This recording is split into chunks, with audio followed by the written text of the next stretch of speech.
नमस्कार, आप देख रहे हैं खबर दोपहर और मैं आपके साथ राजेंद्र देव।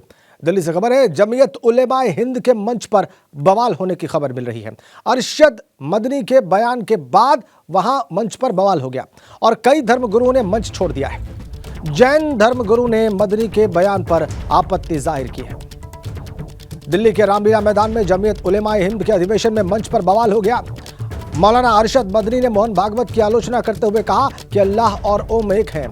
इस पर जैन गुरु लोकेश मुनि ने अपनी आपत्ति जाहिर की और इसके बाद जैन और कई दूसरे धर्मगुरुओं ने मंच छोड़ दिया।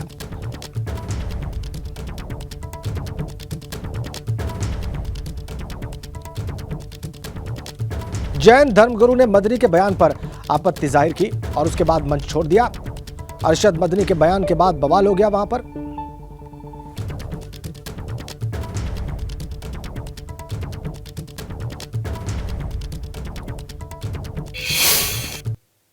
मुझे बड़ी हैरत है कि बहुत पढ़ा लिखा आदमी, समझदार आदमी और आरएसएस जैसी पार्टी का सदर और संचालक वो ये कहता है कि मुसलमान अगर चाहे तो अपने धर्म पर रहें और चाहे तो अपने पूर्वजों की तरफ लौट जाएं।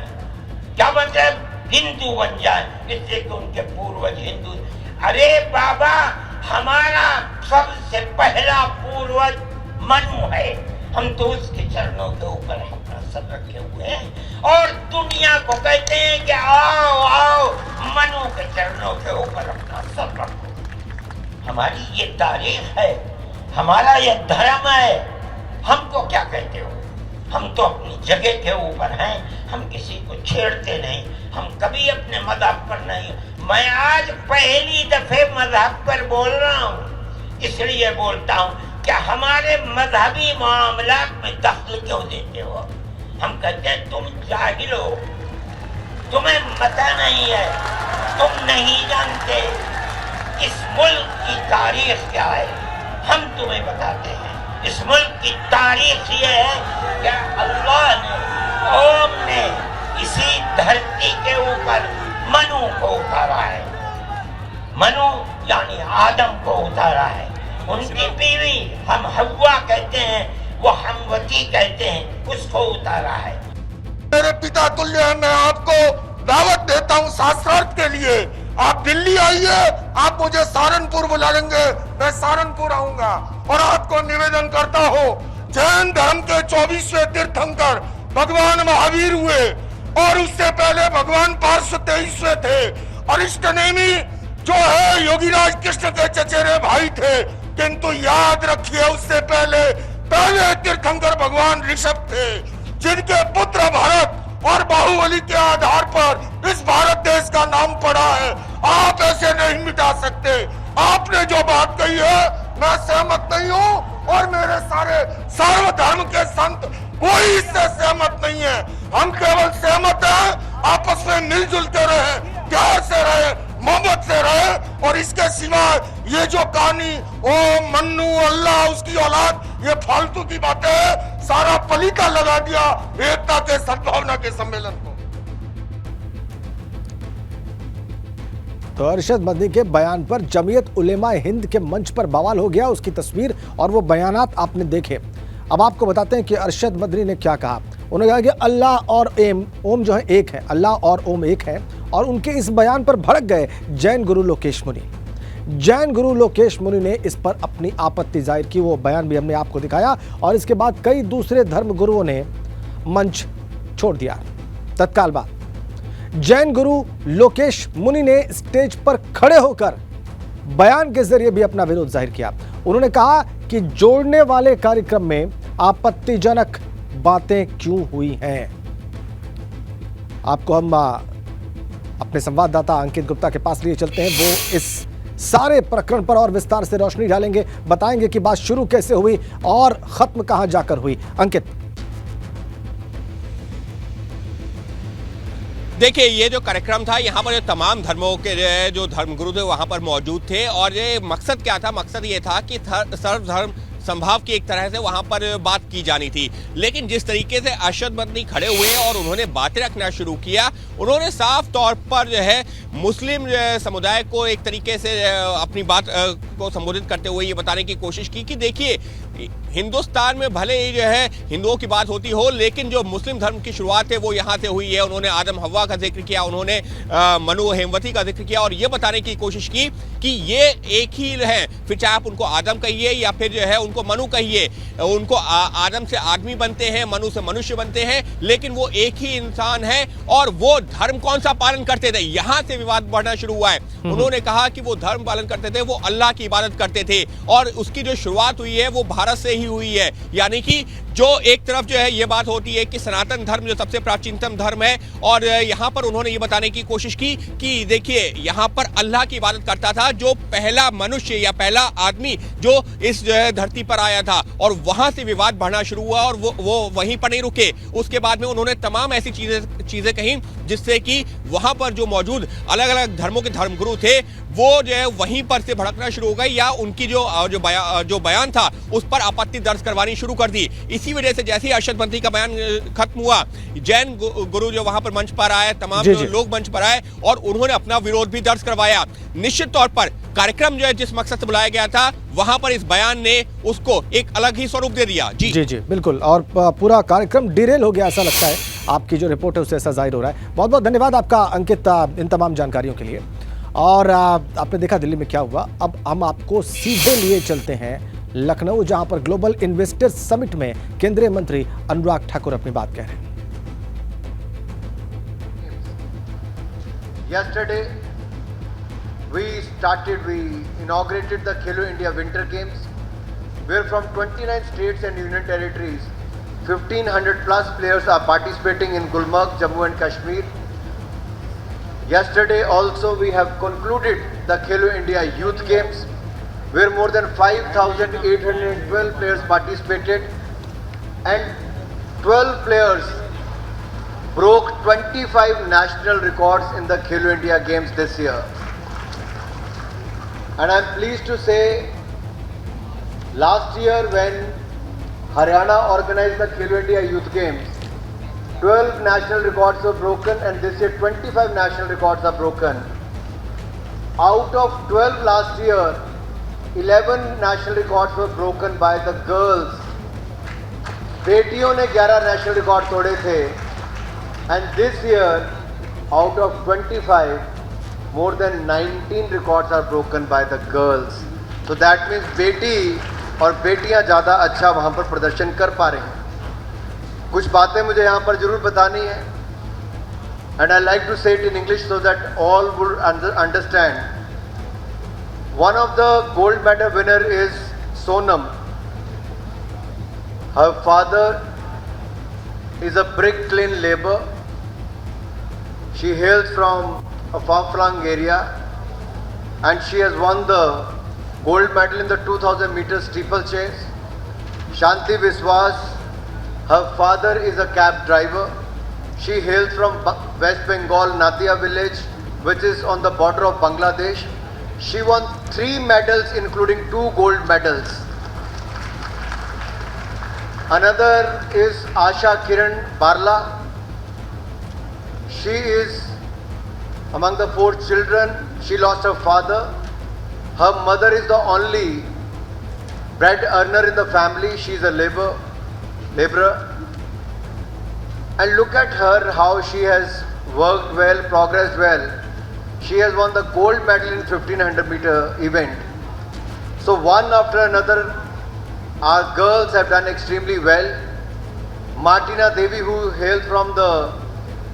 who is getting trained at the National Center of Excellence here in Lucknow itself, has won 7 medals and broken 7 national records this year also.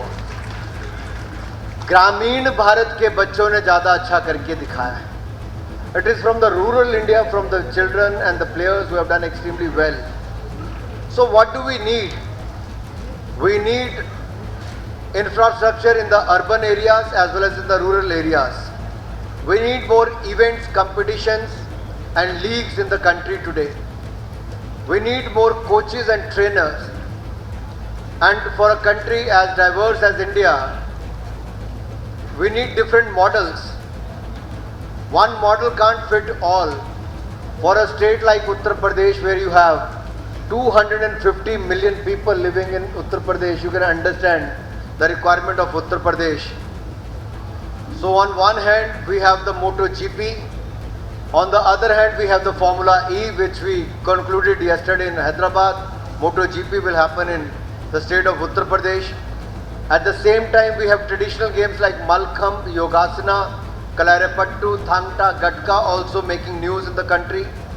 We are also promoting the traditional sports, not leaving it just the regional sports, making them national, and in the future they'll become the international sports in the coming years as well.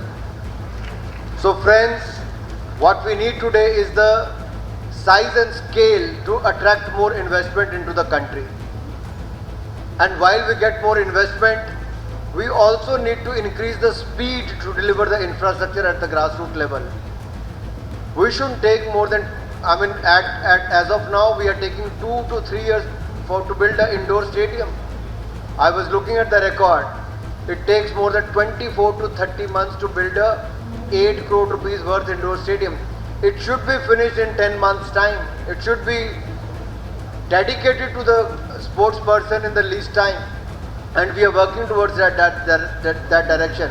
Sports is a state subject. I think the states and center should come together and generate a demand that in this year we need these many hockey astroturf, these many synthetic track, these many football astroturfs, these many indoor stadiums.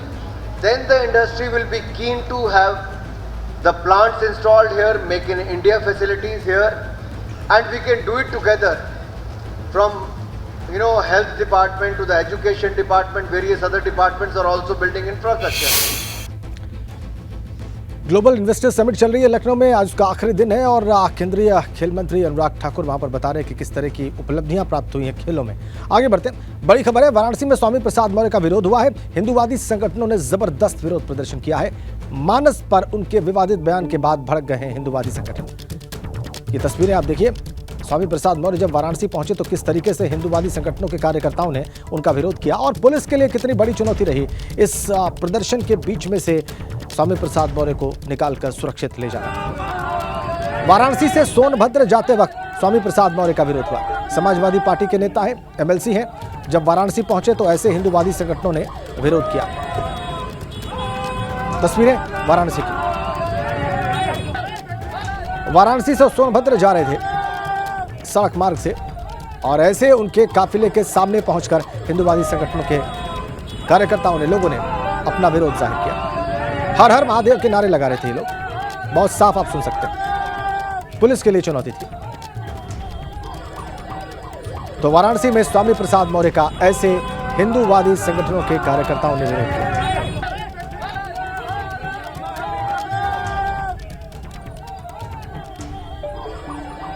बड़ी update है वाराणसी से।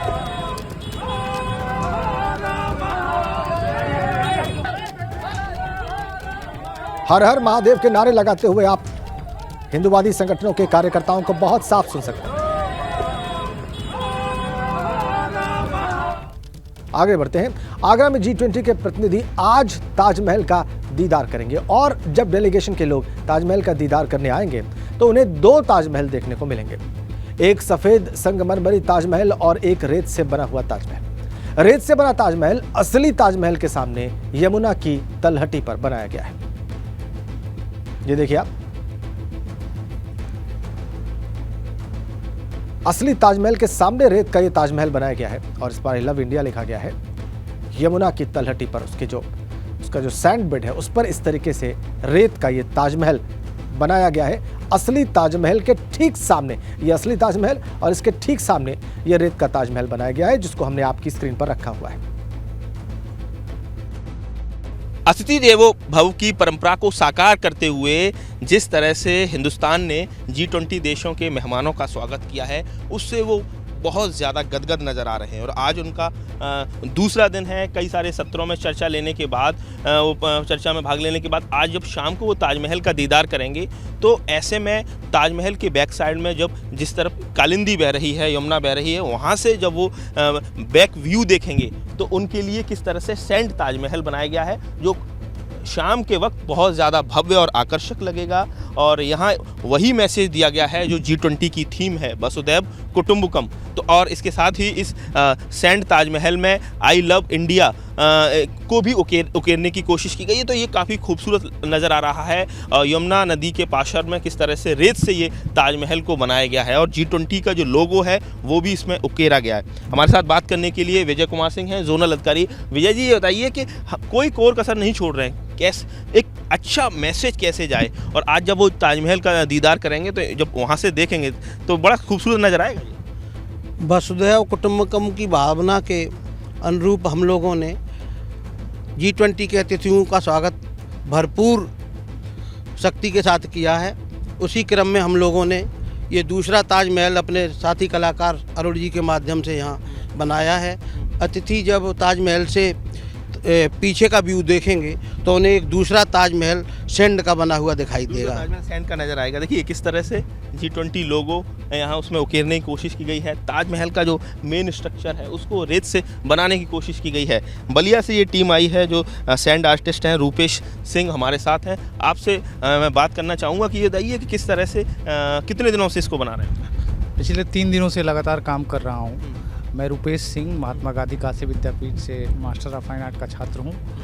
विश्व record बनाने हेतु एक संकल्पित रेत कलाकार हूँ।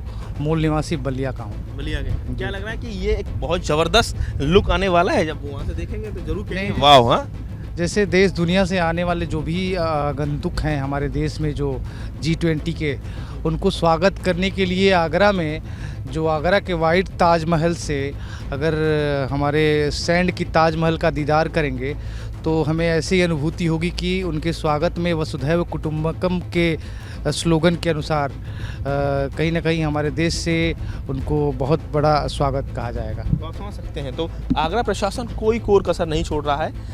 ताजमहल का जो मेन स्ट्रक्चर, उसके पीछे बहती जो यमुना है, और इस यमुना से जब इस सेंट ताजमहल का दीदार करेंगे तो एक जो व्यू निकल कर आएगा वो बताएगा कि किस तरह से हिंदुस्तान के में जिस तरह से डेलीगेट्स आए हैं वो ये जान रहे हैं, ये समझ रहे हैं कि आगे आने वाले समय में हिंदुस्तान पूरी दुनिया को लीड करने वाला है। और खबर बहराइच से है, वहां पर अज्ञात कारणों से भीषण आग लगने की खबर है।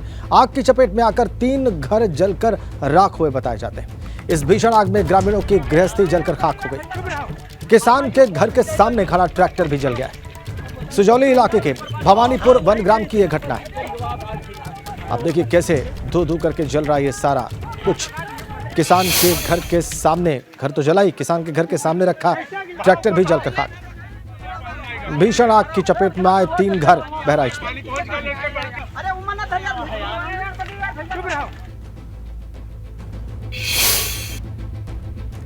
और इसी के साथ खबर दोपहर में फिलहाल इतना ही।